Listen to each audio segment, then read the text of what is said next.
Well, we're still in Mark chapter 14. It's the Last Supper, and at the very start of the meal, Jesus gives that declaration we looked at yesterday. Truly I say to you, one of the 12, will betray me. And we thought about that. That one of these disciples, these apostles who had the front row seats, who performed miracles, who preached, who taught, who cast out demons, was going to betray him. And we thought about that yesterday.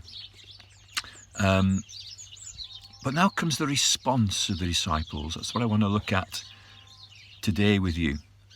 They began to be sorrowful and to say to him one after the other, "Is it I?"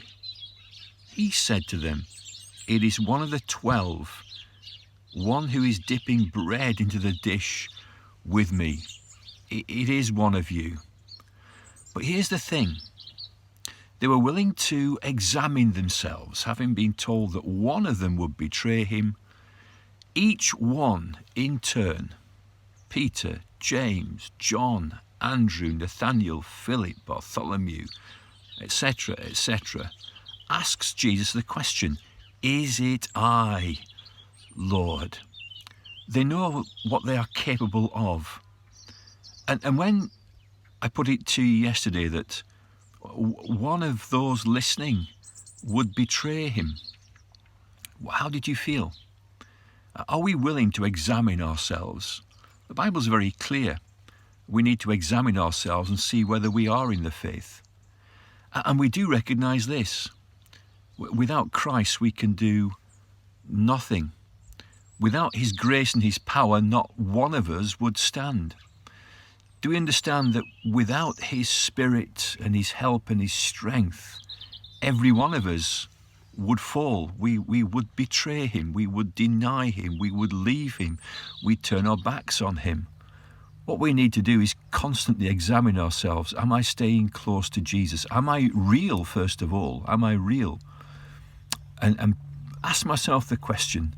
Ask Christ the question, "Is it I, Lord? Oh, Lord, give me strength today to stand for you." And one of those who asked Jesus, "Is it I?" was Judas himself. It's possible to put on spiritual airs. "Surely not I, Lord. Is it I, Lord?" And it was Judas, and he knew what he was about to do.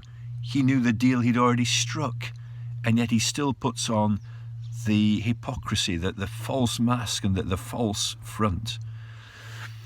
May we be given grace to examine ourselves and to stay close to Jesus Christ. He is our only hope.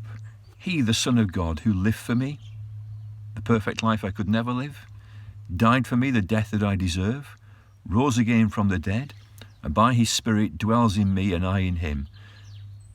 We look at Judas, and I have to say there, but for the grace of God, go I. I ask myself the question, "Is it I, Lord?" It's only by your grace that I can stand. Let's stay close to him today, the Son of God who loved me and gave himself for me.